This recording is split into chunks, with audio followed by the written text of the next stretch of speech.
All right, everybody.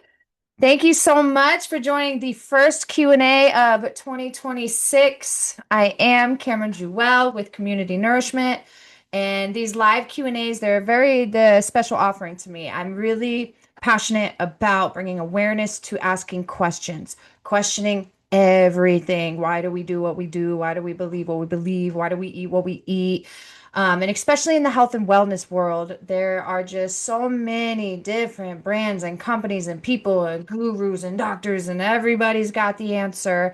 And unfortunately, 90% of it is quackery. So when we learn how to ask questions, what's in this? How was it made? Where do the ingredients come from? Why is this going to affect me in this way? Not only does it like challenge the person who is trying to sell you something, it also just helps you to gain more information. So in these spaces, it's not just me. This is not my space. This is our space. So people will ask a question and then I offer my perspective on the question, but then I like to open the floor for everybody to ask their questions. So with that being said, let's get started. This is just a Q&A. We can go any direction with it. You can ask anything about anything and everything related to health and wellness, mentally, physically, and spiritually. Hey, Wesley, thanks for joining, dude. Momento man.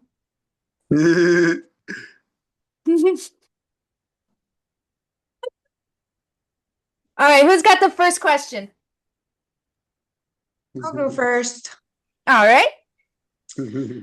Have you heard of NAC, Yeah. N-acetyl L-cysteine? Yes. And how do you feel about it? Because I was reading that it is partially natural, partially synthetic. It's synthetic. And again, now Yeah, I'm this just you can about to drop some balls. Wesley, mute yourself for me, my Oh, boy. oh, Thank you. I Love thought you, I dude. thought it was Let, muted. let's mute that up. All right. Uh, so yes. Now there are foods that can offer you the same thing like beets. Beets is one of my favorite sources of that. So it's kind of one of those things like, yes, it occurs naturally, but then when we isolate that constituent and turn it into a supplement, for those of you who have heard me say this, just going to say it again. When we do that, when we isolate these constituents or these chemicals from plants, and turn it into a drug, we are taking that constituent away from its family. All plants, everything is made up of a family, a community of constituents and chemicals. So yes, NAC is natural, but what's not natural is the way that they extracted it and isolated it by itself. So it can start to act differently.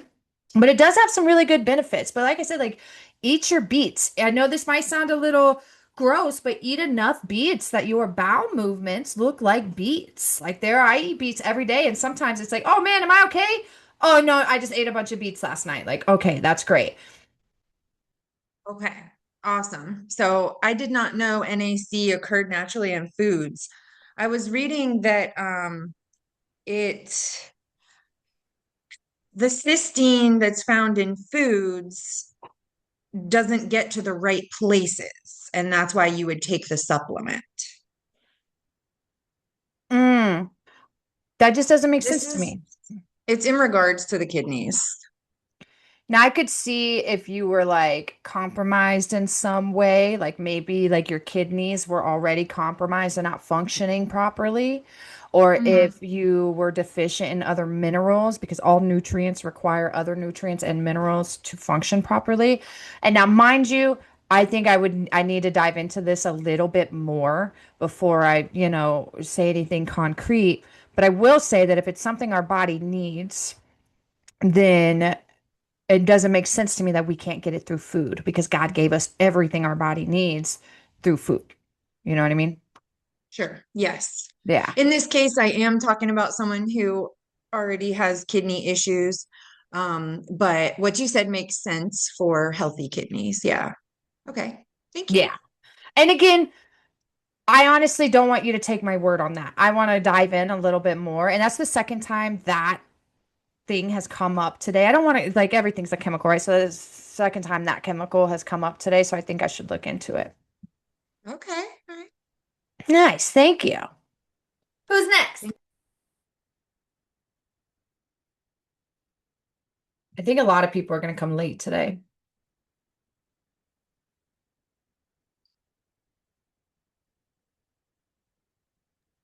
Okay, I have a question. Yeah. Um, I'm like completely new to this. So let's say you took the average guy. He likes going to Taco Bell once a week, probably not like the best lifestyle when it comes to like food and nutrition and things, but tries to take care of his body generally, exercises and stuff. This is a hypothetical, not me, of course. But Looking for a what friend. would you say what would you say like would be like the biggest um I guess like biggest like basic steps to like moving in a more like healthy direction in what you guys are talking about? If that makes sense. Like Okay. what foods would be like you gotta eat this, cut this out, stuff like that. Yeah, great question. So it's like, all right, you hypothetically, there's somebody who already like has enough awareness to care for the body to exercise, but may not have the best diet, right? That's awesome. That's a cool foundation. One of the first things that you could do, and honestly, I want to say should, I try not to should on people, but we should take as much processed sugar out of our diets as possible. And so whenever, like, let's say you go to the grocery store to buy products, when you read the labels, and if you don't know how to read the labels, I got to figure out something to send people for that. But you'll see sugars, and then under sugars, you will see added sugars. The first sugar line is naturally occurring sugar in that food. Like if you get a fruit product, fruit has naturally occurring sugar, but that added sugar is added processed sugar. And you also want to think this. So, like sodas, right? You'll have a bottle like this big, and it will say it has like 14 grams of added sugar. That's 14 grams of added sugar before it's been liquefied. So you want to picture 14 grams of granulated sugar and how much that would fill sometimes almost half the bottle if it wasn't liquefied. And that stuff, like Alzheimer's is type 3 diabetes. There are people in their early 20s now that are being diagnosed with early onset dementia and Alzheimer's because of sugar.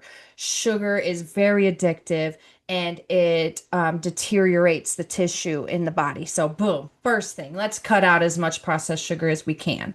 And that's hard, especially if we've been eating it for a long time. You literally become addicted to it. So there are other things that you can do in the meantime. Like I love honey because I'm a sweet tooth. It's one of my hardest things. You can get really good quality chocolate, cacao, dark chocolate.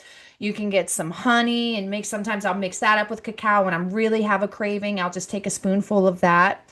Um, and we also don't want to torture ourselves. We still live in this world.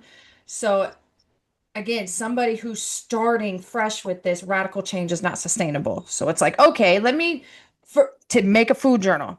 And a food journal, people hate it. But what you do, and you can use the notes app on your phone or you can write it down. And every day when you eat, you write down what time you're eating and a brief description of what you're eating. And then if you have the time to set an alarm for 20 minutes later, you do a body scan. Okay, how do I feel? When you start bringing this type of awareness to your eating, you will start to realize like, wow, I've been drinking this soda for years now, but now that I bring awareness to it, I realize that my stomach starts to hurt 20 minutes after I drink it, or my knee injury will start to flare up. Little things like this. So you want to bring awareness to what you're eating and how it's affecting you, and then you've got some patterns. So you see, oh wow, man, I eat a chocolate bar every day. All right. On these 2 days, Tuesdays and Thursdays, I'm not going to eat a chocolate bar on those 2 days. But if you've got it in you and you're ready to go all the way, like, all right, do it. But it's really hard. So that would be my first recommendation.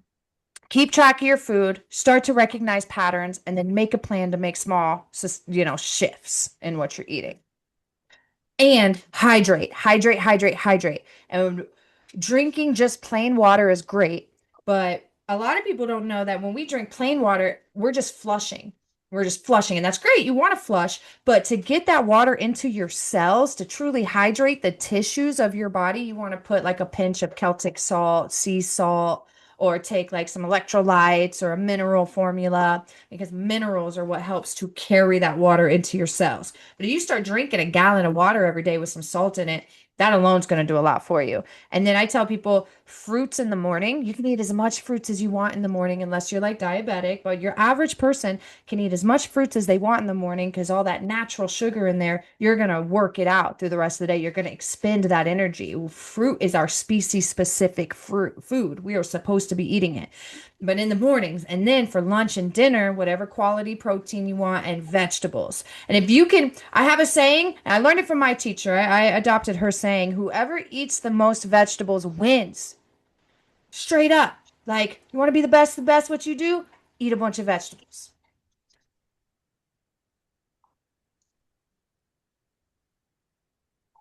Let's see, Wesley. Baja Gold. Yes, Wesley. I met a lady who's so passionate about Baja Gold salt that she had like printed handouts in her purse. It was awesome. Anybody else have some questions? I kind of have like a follow-up question to like Yeah. the that hydrating your cells. I have heard a lot about creatine. I was really big into lifting. I never took it. I pretty easily could have. I didn't have a reason necessarily not to, but I know that it helps hydrate like and put more water in your muscles to kind of dilute the lactic acid. Does it do a similar thing for cells or not on a cellular level? I'm going to say yes. Yes, it does. Okay. Now, when it comes to creatine, though, you got to source it from a good company. And actually, if you hold on one moment, I'll grab one that I trust.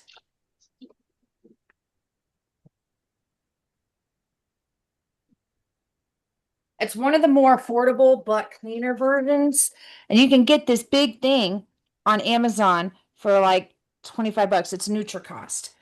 But and it's really important. I have seen creatine really help people, and I've also seen creatine kind of make some dudes crazy. There's a chance they were on steroids as well. So I don't know. If you want to, it can disrupt sleeping patterns, at least for the first week or so. And you've already used it, so you know how your body responds to it. Just make sure you get a good, clean one. But for anybody on here listening that hasn't worked with it, do some research. Make sure I would recommend that you take it before working out so you're actually using that energy it creates. Because I've met people that take it at night and then they can't sleep all night. Uh, right.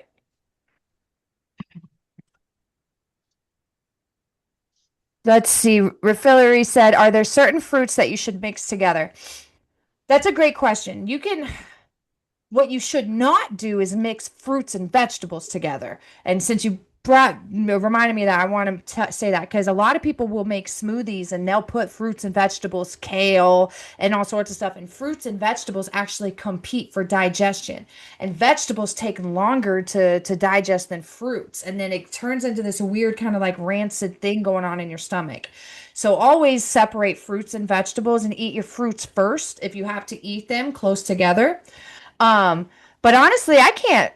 And if somebody in here can think of some fruits and vegetables that you shouldn't mix together, let me know. I mean, some fruits that you shouldn't mix together, let me know. I love mixing. I usually do. I have a saying I tell my clients, I say a smoothie a day keeps the BS away. And it does help a lot. I'll do melons, bananas, and all the berries. Sometimes I'll treat myself and get some mangoes and do mangoes. I think you can mix them all up. Joni, you got something to add? I'm driving. Can you hear me? I can, yeah. Oh, no, not really. It's been a long day, but I've everything you said are things that I have put into my regimen and have worked really well for me. I've seen a huge jump in my energy level, mainly my stamina, just, getting kind of a rhythm. I think the most important thing I heard you say is getting that relationship with your food and what it does in your body. That's the most helpful thing I did at the beginning with you is I journaled like religiously. I am not journaling as much now because it's become embodied now the way I eat. So, but it was super valuable for 3, 4 months. And, if I feel myself slipping off again, getting a little complacent, I'll probably start doing it again. I like how thanks for bringing that because these things, like, they're inconvenient, they're not fun, but they're not forever, you know? Right. And I have found, especially in the work that I do, the people who do not have the discipline to keep a food journal for even a week, 2 weeks, they're not going to have the discipline to make the changes necessary. And Joni, you did it. You kept your food journal and you were consistent enough to really see the changes and then continued on with that. And I really like that. Because unfortunately, I feel like this is shifting and I want to stay positive, but it's like 8 out of 10 people aren't going to do what they have to do to get the results that they want to get. So remember that, like every time you write down what you're eating and what time it is, and you're making logs in those food journal, you are showing up for yourself. You're saying, hey, I'm serious. I want to pick up on these patterns. I want to feel better, get healthier. And maybe you don't feel bad right now, but you do know that you could feel better, or you want to prevent illness in the future. I was talking with somebody earlier who she has cleaned up her diet. She's doing great. She went to Dunkin' Donuts, because she hadn't had one. She wanted to treat herself and she drank it and it made her very sick. And that will happen. Your body will start to reject this stuff, especially after you give it a break. And the thing is whether you feel it right away or it catches up with you later in the form of maybe an aggressive cancer, or maybe you catch every cold or flu that comes around. The food that we eat affects us whether we realize it in the moment or not. So that's my little soapbox on that. I'll say one more thing. I discovered some definite food sensitivities, like especially to processed carbs or processed food at all. I mean, I could feel the inflammation in my body right away. And because I was then practicing mindfulness, it began to empower me, because I was a mindless eater. I was an It is emotional so eater, you know. empowering. And Yes. so, like, one little thing that we can think of too is like we want to eat the ingredients. We'll buy these products that have ingredients in them, but it usually has a bunch of ingredients in them. And what you want to eat ingredients, not things with ingredients. So, your fruits, your vegetables, your meat, these are ingredients, not products with ingredients. Let's see. Refillery said, I read that as well. The Mayans and folks in South America say not to mix bananas, which is the base of most smoothies. Yeah, I've never read that. Now, the only time I would tell people to not eat bananas is if they have diarrhea. But it's all really interesting because there are doctors that will say you have diarrhea, eat bananas. And then there are doctors that will say, oh, you're constipated, eat bananas. And then you have people that say like all bananas here in the United States are garbage because they are GMO. And truly, if you go to like a South American country and you get a banana and you cut that thing in half, the seeds are massive. Like the bananas are different in this country. But I've never really heard of that. But I wanted to add one more thing too to what Joni was saying about, how she feels empowered. Listen, you guys, the majority of people in this Western world, they are inflamed. Their brains are inflamed, their bodies are inflamed, they're in pain. Sometimes they don't even realize it because they've been inflamed for so long that they don't know any difference. And they're really, this is, just my opinion, but I feel like there's just not much better than being vital, having so much strength and vitality in your body. Like wherever you go, people feel that, especially if you're around a bunch of inflamed zombies. Like they feel that because they want it. Something inside of them wants it. And the best example that we can be for our communities, for our families, for ourselves is healthy. And to be healthy, it's food, bottom line. Even herbs and supplements, they can only complement a healthy foundation that is your diet. Everything is built off of what you eat. And I raise this question a lot, and I get really interesting responses, but I say, what is more important than the food that we eat, the air that we breathe, and the water that we drink? And the answer is nothing. Some people will be like, well, God is more important. I'm like, I guess you're going to meet him very soon if you don't have any air, like all these things. Love is more important. How are you going to love if you haven't had water in 3 days? You're going to die. You know what I mean? Like these are the three most important things. So yeah, I just wanted to remind everybody of that. Ashley said, it's true. I grew up on processed food, changed my diet slowly but surely, and now I can't eat 90% of the fast food out there. I feel awful after a fast food meal. Yes, Refillery said I had gastric bypass and I can't eat anything anymore unless it's fresh foods. I'm in so much pain if I eat out and my mental health takes a turn. And that's so true. And it's really kind of inconvenient, you guys. It's hard. We are constantly bombarded by signs and fast food and advertisements, and these things are addictive. And then it's like, okay, you're changing your ways, but what if people in your family don't? Or what if you're surrounded by people that eat these processed poisonous foods? It's really hard. So we have to also be kind to ourselves, you know, not be ignorant, like, oh, I'm eating this thing that I know is going to inflame me, and now I feel like shit. You know, be honest with yourself, but you will get to a point where you're like, you don't want to make that conscious decision. You're just tired of feeling bad. And it's okay if you have to stub your toes several times before you stop kicking that wall. You know, it's really hard.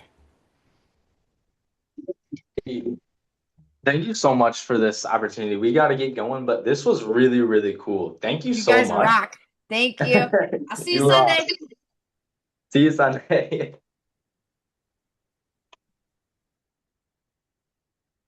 You guys, I love getting Mormons at my gatherings. I love it.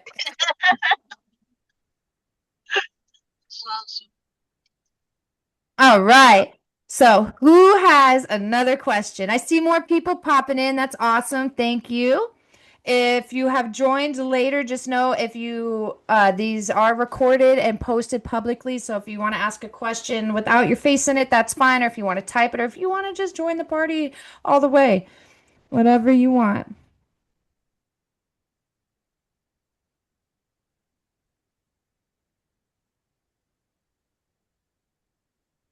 I've acquired a fine set of nutrients, and I will find you, and I will feed you. Okay, Wesley. Thank you for that. I don't know the pop culture reference. I think James Bond. He's Have you drank water today? Have you had your vegetables? yeah, like I haven't been eating veggies a lot. Good. I'm sorry, no. All right, everybody. I mean, I could just go off on I met on a that Paulo random. Saladino guy, the carnivore guy at Whole Foods. And my friend MF Jones, he's so Paulo Saladino pilled is what I call it, but he's like full carnivore. But I met the guy. But I've been you know me, just like fruits, meat and dairy, but I definitely got to up the veggie intake. And you really helped me with that back when we were kicking it. You know, man, that's a thank you for bringing that point because there are, and like I was saying with how hard it can be to change your diet, just to make that harder, you have every other scroll or every other thing coming at you is somebody else telling you what's the best way to eat. And you have these extremists. Listen, I'm in the middle. I think that carnivores are just as extreme as vegans, and I have seen some serious health problems from each side. Now, with that said, what I've seen with vegans are people like in Jamaica, there are certain races of people that do really well with just fruits and vegetables, but they're usually closer to the equator, live in much different environments than we do. But I do believe that most people, especially from European descent, require meat. And that gets really hard because they're, especially, you know, with veganism, there's a lot of emotions attached to it, the way that animals are treated. And I get that. I think that when you do eat meat, and I do believe most of us need meat, you've got to source it from local farms. You've got to know where your meat is coming from and how the animals are treated. And something like with carnivore and with vegan, you will see cool results for the first like 3 to 6 months on either one. And a lot of it has to do with just gunk and buildup. And one thing about both of those diets, mostly the carnivore, because vegan, you know, you have these processed food like items that are vegan, but they have a bunch of artificial ingredients in them. And so I see that a lot in the vegan communities. They're eating products that aren't really food, but they're vegan. And some way, somewhere along the line, vegan started to become synonymous with healthy, and it's not. But if you're like one of those whole food vegans or carnivore, one thing that they're gonna have in common is you're not eating processed junk. So a lot of times those results that we get that people get, they feel good. A lot of it has to do with the fact that they're just not eating processed junk anymore. And that's important. But I don't find, and again, you know, I'm just one person, I'm just a girl that likes to talk about stuffs.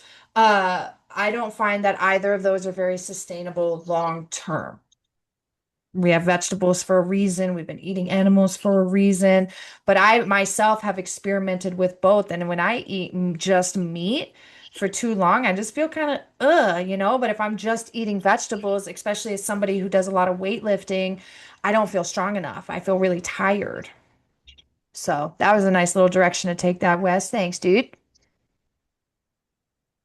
Let's see what folks are saying.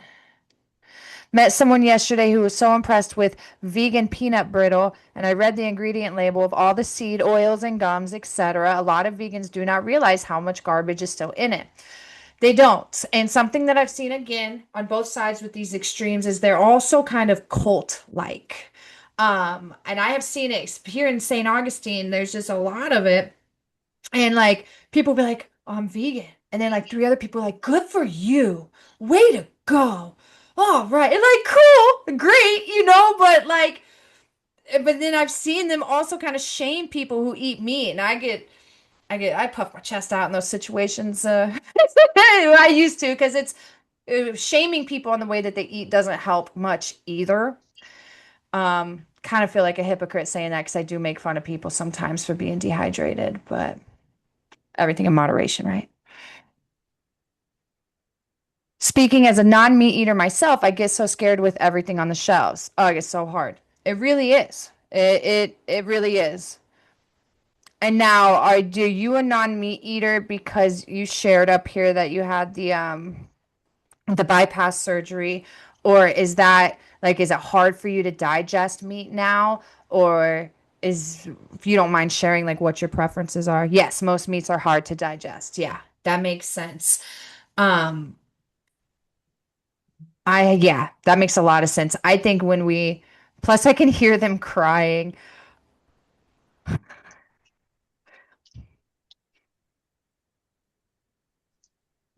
I love you so much. Yeah, it is important. That's why, like, since almost the beginning of time, well, no, I'm not going to say that, but since humans have been eating meat, it has usually been combined with other herbs. Like coriander is really good to cook meat with, and they will usually combine meat with herbs to help make the digestive process easier. And kind of like with raw fruits and vegetables, I don't like there are people out there eating raw meat, and then there are people on raw diets. And some people, they've got nice, strong iron stomachs, they can handle that. But like me with the history of Crohn's, I had Crohn's for 15 years and I had to work really hard to remedy that. And a big part of it was I had to cook everything that I ate. When you cook your vegetables, even my smoothies, when I make smoothies, I use boiling water when I make the smoothies. And when you cook the vegetables, you're actually pre-digesting. You are breaking down the chemical bonds and helping that food to be absorbed and through your digestive tissue much easier.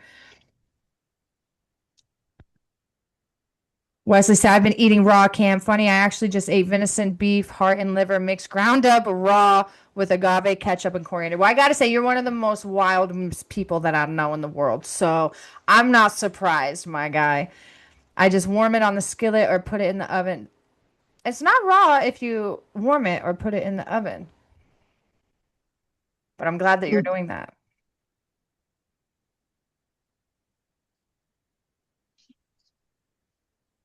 I struggle with the raw veggies, so yeah, I'd love to learn that. If you guys go to my website, communitynourishment.org, and you click on the blogs and education tab, I've got some recipes in there. I've got a really good coffee recipe, but I have a roasted roots, roasted. Oh, they're the best. They're so The good. roasted root veggies I live on. I mean, that's my staple. Yes. Yep, I just had a bunch like an hour ago. I call it brain food, Yeah. and now there are some days where I'll only eat vegetables for dinner, and then there are some days where I'll only eat some chicken thighs. So it's not like I do my best to get vegetables every day, but sometimes I can't. But I do have to have them 3 or 4 times a week. And fruit almost every day. In the winter time, sometimes I'll skip fruit some mornings, but if I skip my smoothie too many days in a row, I can start to feel it. And like what the refillery had said, uh, I want to say your name, but it's not on here, so I don't want to do that without your permission. Damn, what did they say? Totally forgot. Gone. Oh, yes, how her mental health, she can see the difference, feel the difference in her mental health. And when I tell you guys, anybody that struggles with severe mental health disorders, you've got to check your diet because when you're eating these processed refined carbohydrates, processed sugars, it is inflammation, and that inflammation goes straight to your brain. I am somebody who has dealt with severe CPTSD, complex post-traumatic stress disorder, polarized mood disorder. I've really had to work hard, and so I know what it is to suffer from mental illness. And if I was not militant about the way that I eat, I mean, I have paranoid schizophrenia runs in my family on my father's side, the CPT, all the things alone. I have to do it, and when I cheat, I pay for it, and it sucks. So now I've had to work, okay, what are my cheat days, right? Amy, you're raising your hand. Did you do that on purpose? You want to tune No, it in? was an accident. Oh, okay. My cheat days, like I'll go to the store and I'll get those HU chocolate bars. It's like made for human. Those don't inflame me too much. Now, if I eat two of them back to back, which I'm capable of, yes, I feel it. But I'll take, or my favorite is cacao nibs crushed up, and I cover those with like I'll have probably a jar this big. I'll fill it with like that bit much crushed cacao, and then the rest of the way with honey. And sometimes I'll grind up some rose petals and put that in there and mix it up and use that. Or we've been doing like honey with cashews, or I'll get some raw milk from the farmer's market and make cacao with that Orca cacao. So you can still cheat, but harm reduction. All right, don't go get a pack of Oreos. Maybe go to your local farmer's market and see if you can find someone who makes sourdough cookies because they probably do, or honey with cashews and nuts. Like you can reduce the harm.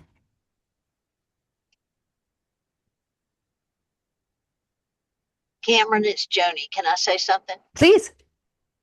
So I also struggle with complex PTSD. And when I started this journey that you were a formative part of, and I started meeting with you, I have pretty much just wholesale sold out to Western medicine and expected them to fix what really was a dysregulated nervous system that I'm telling you has been all but healed through what I put in my mouth and meditation, my faith in God. I mean, all of it, but it started with the food journaling, is where it all started. And it started with developing a new relationship and loving my body, loving myself enough to love my body and what I'm putting in it. I love cooking so much now. I grow all my own herbs. It's, excuse me, there's a siren, a fire truck turning down my neighborhood. But it's been an amazing transformation in 5 short months. And, I'm not obsessively jumping on the scale but my doctor's about ready to take me off blood pressure medicine. I mean, I've been on blood pressure medicine for 30 years. I'm 64 years old and I'm down to a quarter dose right now, and my blood pressure's dead on or a little low. And this is all was started through food tinctures, the blue vervain, the things that you targeted, Cameron, that helped me to get a handle on it. And now I don't use them as regular as I did, but I feel like I know my body well enough now that it tells me what to give it and when to do it. And it isn't perfect, and I haven't given up every bad habit, but shaming yourself into it will never work. But as my nervous system gets more regulated because of the food, when you're dysregulated, you eat more fast food, you eat more junk, you don't even pay attention to what you're putting in your body, you don't know what does what, you're wholesale selling out to doctors that are just giving you pills. And I was in the ER 6 times in 6 months for hypertensive crises.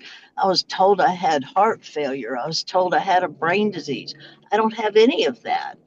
All I have was a dysregulated autonomic nervous system that has been healed a large part through food. Food Okay. is everything. Thank you for sharing that, Joni. It's really important. And like you said, how you're able to tune into your body now and listen to your body. And I want everybody here, like, if you take one thing out of this session tonight, is that your body is amazing. The human body is the most incredible technology aside from the planet itself, and it knows what to do. It knows how to heal itself. It can do things that we aren't even aware of yet. We just discovered in the last 10 years that our brain has its own lymphatic system. It's called the glymphatic system. It is a waste drainage system for your brain that science has only discovered in the last 10 years. There's so much about this organism that we all reside in that we have no idea about. All right. But what we do know is that it was designed in a certain way to function in a certain way and require certain nutrients to do so. The fruits, the vegetables, the animals, what God gave us. And when we cut out what man has made, these food-like products, and and to be honest, a lot of these kind of started. There have been famines, Spam is so revered in some Eastern countries because it kept people from dying, but we're not living there anymore. And inorganic fruits and vegetables are way more nutrient dense than Taco Bell or McDonald's, like because we can get caught up on that too. Well, it's not organic. What do I do? If it, eat the rainbow, eat as many colors as you can from what the earth gave us, hydrate your body and move it. And the more that you do that, you are showing your body, hey, I love you, I care for you, I want you to heal, and it will respond to you. But unfortunately, we are so disconnected from our bodies, we don't even know how they function. Most people, if I asked you to point to your liver, they wouldn't know where to point, which also has been discovered in the last couple of decades. The liver can regenerate, but the lungs too. So like a third of the lungs can regenerate. You could cut off the tip of your lung and it will regrow like we're lizards. Like how awesome is that? How crazy is that? And here we are living in one. And Joni's a testimony. I'm a testimony. A lot of people on here Laura's in here, Ashley's in here. The more that you love and show up for your body, it's going to respond. It really is. So thanks for sharing that, Joni. And then Danielle said dates with peanut butter. Yep, dates are a really good alternative. They're sweet. They get that glucose spike that your body's addicted to without all the extra side effects. Ashley said, I just realized the other day my town is full of Yaupon holly. I brought some home, harvested away from the roadside, of course. That's great. What are your favorite uses for Yaupon? So Yaupon is the only native plant that we have in North America that contains caffeine. And actually, back in the day when coffee and tea was a big international trade, they were trying to eradicate Yaupon so they could make more money off of the imported tea and coffees. So it does have caffeine, so be aware of that. And that's what I like to use it for. Now you can even kind of go ahead, Joni. It's an emetic, right? It was used to the berries are the Latin name is vomitoria. Something vomitoria something. Ilex vomitoria. Thank you. Yeah. Ilex vomitoria. The berries will make you vomit. But that too has a medicinal purpose. Let's say you ingested some poison and you need to get it out. Eat a handful of those, you're puking. But I don't recommend eating the berries. And they're red. They're red, and you just always tread lightly. Not all red berries are bad, but it's always something to ask. But you can, and a lot of people work with Yaupon holly when they're camping. So they'll take a cast iron skillet and put a handful of the leaves in there and put it over the fire and shake it up and roast it. And it's still going to have the caffeine, but it acts a little bit different in the body, but not too much. The biggest point there is it changes the flavor profile. So you can roast them before making a tea with them, drink them as a tea. You can do a hot infusion. You can put it in your water bottle. What I'll do when I put plants in my water bottles, but again, I'm crazy, kind of like with my tea that I keep on the stove for 3 days and keep reusing. This actually saved me in Colombia. I went to Medellin, South America, Colombia, and I was in the city and I had to drink tap water. There was no other water for me to drink, but my friend's grandmother was growing Cuban oregano. So I would take the Cuban oregano and stuff, and even there, I had to find an old plastic Coca-Cola bottle, and that is what I used for my 10 days that I was in Colombia. And I just kept stuffing it with the Cuban oregano, and every 3 days I would get it out and put new Cuban oregano in there. And I did great. I didn't get sick. I had a good time. So yeah, you could just put the Yaupon holly, or you could put your holy basil in here. Like I can't think of a herb that is safe that you can grow that you can't put in your water bottles and then just keep refilling it for a couple of days. I'm glad that you discovered that. And honestly, and Joni, correct me if I'm wrong or add if you know, can Yaupon holly be propagated by breaking off one of the branches and sticking it in the ground? I'm not sure. I really don't know. I'm Don't not know the sure answer. either. But if you can get one and plant it near your house, it's easy to do. That's a great idea. I have a secondary question to that. Yeah. What benefits will I get from it? Um, so one cool thing about caffeine. Oh gosh, hold on, let me try to retrieve this. There is a process in the body called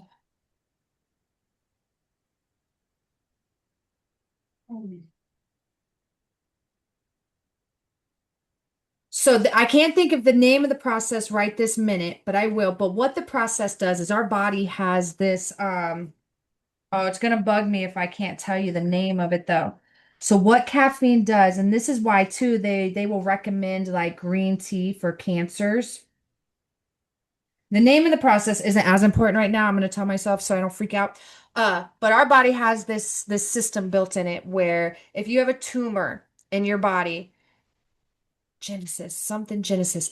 Your body, the tumor will send out chemicals to then have your body grow new blood vessels to attach to that tumor and become a source of food. And there are certain foods that can turn that process on or off, and caffeine is one of them because our body only requires a certain amount of blood vessels. So it also has this system built in where it can detect extra blood vessels and cut them off at the source. This book right here, Eat to Beat Disease, Huh? is what I learned a lot about that process in this book. And it is, That's really crazy what you just said. You just blew my mind. isn't that wild? And Yeah, it really is. it's bugging the heck out of me that I can't think of the name of the process because I love it so much. Angiogenesis. Okay. Angiogenesis. Yep. That's the name of the process. So your body can grow, but it's also really cool because let's say one of your arteries or blood vessels gets damaged from any reason. Maybe you had a stroke or a heart attack or a lifestyle, whatever. Your body can regrow a new one if it becomes too damaged. And there are foods, and this book talks a lot about the foods. Broccoli's a good one, all of your berries, caffeine. And that, I'm a really big advocate for coffee. Now, not for your Dunkin' Donuts or your Starbucks coffee, but caffeine does offer a lot of health benefits. While it can be constrictive, it can also help to relax blood vessels or keep blood flowing very well. But again, not Starbucks or Dunkin' Donuts. You want to get fresh coffee beans, grind them up, use a French press. I always recommend people get rid of their coffee machines because they tend to harbor a lot of mold. But French presses don't because you just rinse them out each time you're done. Fresh beans. And then if you buy the coffee beans already ground up, the chances of there being mold in there is very high. But yeah, or the Yapon tree, like that's perfect. You could replace your coffee with that if you wanted to. That's exciting and awesome. Yeah, And great I have question. not used my coffee pot since your in-person class where I got a French press. I've been using that every day. Coffee Yay. pot is unplugged and hasn't been touched. Love that. We got to do another one of those classes soon. I agree. Anybody else have a question? Let's see. Oh, that was the same. All right.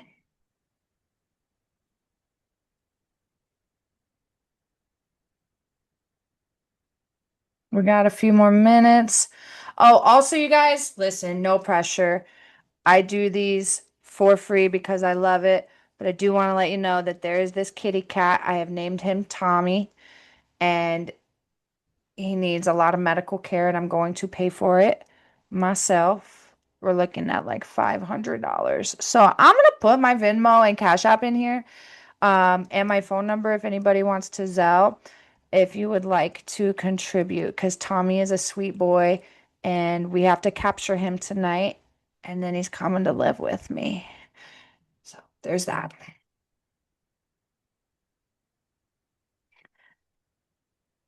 Well, this was fun, you guys. We got some good questions. Anybody else? Anything?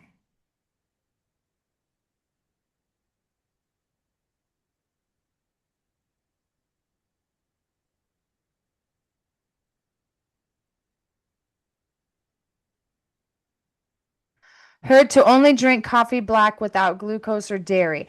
Thanks for mentioning that, Wesley. So if you're fasting, you can drink black coffee. But if you add dairy or anything else to it because of the glucose or because of the fats and things like that, it changes. You're no longer fasting. So now I do like me. I always call it my dirty little sin, my Chobani creamer. It's like the best creamer you can get at the grocery store. They use cane sugar, but it's still sugar and it's still dairy. But I love it. But I also put a lot, like I put mushrooms in my coffee and I like to mask that taste if I can. But honestly, drinking your coffee black is best. And if you are going to use dairy or anything else in there, just make sure it's the best. Yeah, Wesley said you can add butter or beef tallow or coconut oil straight up. I really like MCT oil, that stands for medium chain triglycerides. And I get a pretty big thing of it. It lasts me a couple of months, and I just squirt that into every cup of coffee. It is brain food. It was actually one of the things we were giving my grandfather, who had dementia for 15 years. We were giving him MCT oil and lion's mane mushroom, and the results we saw were amazing. I mean, we watched a man that could not speak, feed himself, take care of himself, go from just saying like it did, like it did, like it did all the time to he picked the newspaper up one day, hadn't done that in years. It was upside down, but before the disease, he read the newspaper every day. He started writing one day, hadn't written in years. It was all gibberish, but he was doing that. So I really believe if we would have got him started on those two things years before, he would not have declined like he did, if at all. So MCT oil, lion's mane, they go right in my coffee every morning. And there are not a lot of things that I say, everybody needs this, because everybody's body is different. But two things that I do believe everybody needs is magnesium chloride. There's not a single person on this planet that doesn't need magnesium, because we have to have it. It's actually one of the key elements that our bodies formed from, and we're all very deficient in it. Magnesium chloride is one of the ones you will hear about the least, but is the most powerful. And you use it externally. It goes right through your skin into your bloodstream, and then your body has these systems built in to be able to detect, you know what? If we don't get magnesium over here, like your heart, for instance, the left ventricle that pumps the blood to the rest of your body needs more magnesium than anywhere else in your body, and we need a lot of magnesium. And your body has these systems say, yo, if we don't get some magnesium to that ventricle, to the heart right now, it might not be good. And then the lion's mane, because of the amount of toxins and neurotoxins and chemicals and things that we are exposed to, lion's mane regenerates nerve cells throughout your nervous system. Literally can take dead nerve cells and bring them back to life. It's awesome. So that's all I got for I'll you there. say one more. Can I say one more thing on Yeah, that, Cameron? yeah, we got time. Yeah. So I've been doing the lion's mane, I'd say 90% of the time in my coffee. I was thinking about adding the MCT oil. I use a lot of avocado oil. I'd like to hear what you have to say about that. Instead of olive oil, I've been using more of that in the cooking, but the olive oil when I'm having it on salad or in cold things. Does that Yeah, sound? olive oil, having it on cold things is good. Now, if you're in a pinch and you have to choose between canola oil and olive oil to cook with, definitely the olive oil, but it is one of those Yeah. oils that don't heat very well and can turn bad. Right. Avocado, I think coconut oil is the best to cook with. It really is. It can Okay. handle high Okay. heat. You're getting the MCT oil, the healthy brain fats. Okay. But if you want to cook with avocado oil, it still can tolerate high heat. It's healthy. And then just get some MCT oil. And Yeah. you can put coconut oil in your coffee, and it has MCT in it, but the MCT oil extracted is stronger. Yes, I would probably like the taste better. So, because Yeah. it's kind of neutral, right? It It's is pretty neutral. Yep. Yeah. Okay. And be Great. careful. One thing I will say, some people, especially if they have questionable digestive systems, You want to like start with less, just a little bit, and work your way up because it can evacuate your bowels, which isn't Right. really a bad thing. That can help. You just don't want to have diarrhea for more than 48 hours because of risk of dehydration. So Right. if anybody on here takes some MCT oil and then you're in the bathroom and you're like, oh my God, what did I do? That's a normal response. Just give it a break, then take less. Make sure you hydrate. And again, it just emphasizes the journaling. And I still journal. I don't write it all the time, but I journal on Chat GPT, and I'll have that reference in case I have a bad reaction to something or I have one of those dysregulated moments. But getting back to your lion's mane and just the eating clean, my executive functioning has improved so much that I'm taking on side work now. I couldn't have even thought about it 5 months ago. So it's really been an amazing transformation. So I had a it man works. who had fried his brain from drugs. Fried. It was like fried eggs in there. And I was giving him lion's mane. And then all of a sudden he was saying sentences like, well, if we put this fence here, it might compromise the property line. It's like, yes, look at that. And then Ashley said, "So you cook with coconut oil? Did I hear that right?" Yes, yes, you did. I've cooked with coconut oil for the last decade. It's the only oil I'll cook with, other than raw butter, tallow, beef, stuff like that. I'll cook my like meat in raw butter sometimes for that extra punch. But yep, The other thing I've found real valuable and what I've enjoy a lot is I had never eaten is goat cheese. I don't know how you feel about that, but I love it. I mean, it's become kind of, because just a tiny bit goes so far. It just adds this savoriness to things. when it comes to cheese, goat cheese is one of the healthiest. And now I get some pushback on this, and it really surprises me. Now, listen, I'm big on raw dairy, but if you're getting your dairy from these factory farmed cows that live in disgusting conditions and they are not taken care of, you need to, Yeah. that can't be raw dairy. No, I locally source it, and I love it that we have the outpost in Interlaken now. It's fantastic. I don't know if you've heard about it, but they're great. They have a lot of herbal, teas, dried teas, and they're good brands, and it's nice. Yeah, But very nice. and but when we buy the pasteurized milk from the grocery store, you're drinking a dead product. And a lot of people don't know that. Like milk is supposed to have beneficial bacteria in it.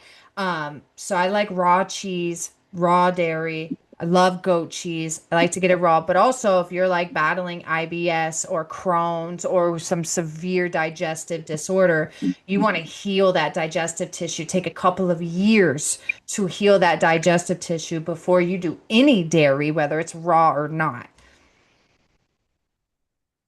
Wesley said, I heard a statistic that says 90% of cheese in the US is from Pfizer and has synthetic rennet, or that may just be Parmesan specifically. Pfizer is really messing with a lot of our food. It really is. And that's why I think it's really important to source as much of your food from local farmers as you can, because we just really can't trust what's in the grocery store. Even that egg brand Vital Farms, they just had some studies come out that they're it's not really as organic as they're promoting it. There were the chemical weird things. Like I definitely look into that, especially if you eat that brand of eggs. Somebody did some investigation and what they found was not good. Or I used to many years ago, I used to drink the Fairlife chocolate milk at the beginning of my journey. I really liked it and I thought it was good. And then it came out, somebody busted them. They were abusing their cows so bad. And that's just, we would like to hope and think that these companies are taking care of their animals and they have our best interests at heart. But unfortunately, most of them don't. They want to make money. They want to make as much money as they can, which means they're going to cut corners as much as they can. Yeah, I think that series Food on Netflix is really good. And, it got me thinking about the pasture raised beef versus, and how those CAFOs and those cows are standing in their own crap all day and they feed them all this corn that they're not made to eat instead of grass. And, I'd love to hear that question in another series, and what that does inside our body cumulatively when we do buy that kind of beef and those kind of products, chicken, whatever. I will say, I'll share this last thing before we all part ways. there was a study done where they had chickens and they had one chicken on this side, one set of chickens on this side of the barn, and another set of chickens on this side of the barn. And they were only giving chickens antibiotics to one side of the chickens. Within 2 weeks, and then because bacteria is amazing, as soon as bacteria meets each other, they exchange information on what antibiotics they are resistant to, and immediately that bacteria will become resistant to whatever this one is, and they just spread that like crazy. So the chickens that they were giving the antibiotics to, they within 2 weeks, they had developed a resistant to that antibiotic already. 2 weeks after that, the other side of chickens who were not receiving the antibiotics were resistant to that antibiotics. 2 to 3 months, the family living in the house developed a resistance to that antibiotic. And then over like a year or two, it spread to the little town, because it was a small little rural county that they did this experiment in. So when we are eating these foods of these animals that have been pumped full of antibiotics, bacteria, man, we're like waging a war on bacteria that we will not win. They are incredibly intelligent and they will outlast us for sure. So when we're hitting them with these antibiotics and then consuming them, we're putting ourselves at risk. Whatever antibiotics those animals have been pumped with, those antibiotics are learning how to become resistant, and then we're eating that, and then we're gaining that resistance. And this is why it's a growing problem that even in hospitals, people are not able there. These bacterial infections are killing people because we don't have any antibiotics for them anymore because they've all developed a resistance. So yeah, that we'll end on that note. What our animals eat, we also eat. Just like with the vegetables that we eat, vegetables are beings too, and they need food. So when the soil is being loaded with toxins and chemicals, the vegetables and the fruit and the food is absorbing that, and then we're eating that, and then we're absorbing that. And there's only so much we can do. We don't have a lot of control, and it's not healthy for us to live in fear all the time and think that we're poisoning ourselves. So it's like, all right, harm reduction. I'm big on let's pray over our food, because I believe that God is all powerful and more powerful than whatever is going on down here. So pray over your food, but do your best to look up the Dirty Dozen, and it might even be like the Dirty 15 now, and it'll give you a list of the fruits and vegetables that you want to try your best to get organic because they have the most amount of pesticide use. But then all the other ones, like I said, inorganic fruits and vegetables are still going to be more nutrient dense than McDonald's or half the stuff in the middle of the grocery store. Wash it really well. I'm a weirdo. I don't wash my vegetables very often, or if I do, I just rinse it. But I also go straight to the source. Sometimes I pull my carrots right out of the ground. I can see and I want those microbes. I want that bacteria. I want that soil. But if you're getting your food at the grocery store, wash it well, pray over it, cook it, eat it with love. All right, everybody. Is that it? Oh, let me see. Raw dairy only for me if I can. Don't be a linoleic Larry. Don't be a linoleic Larry. Oxidized lipids from usually seed oils, but can be other hexane bleached factory oil. Yeah. Also, there's you can look up. It's called Seed Oil Rebellion. Or if you go to Community Nourishment and hit the resources tab, you'll see it's like Seed Oil Rebellion. It's really It's a cool website, worth looking into. You want to avoid seed oils as much as possible. Refined carbs, processed sugars, step by step, you guys, poco and poco. Just make your food journal, pay attention to the patterns, tune into your body, and then make a plan. All right, here's one food item I'm going to take out for the next 2 weeks and see how I feel, little by little. That's how you do it. Thanks, everybody, for joining. I love you. Thank you. Love you. Bye, Cameron. Bye, everybody. Bye.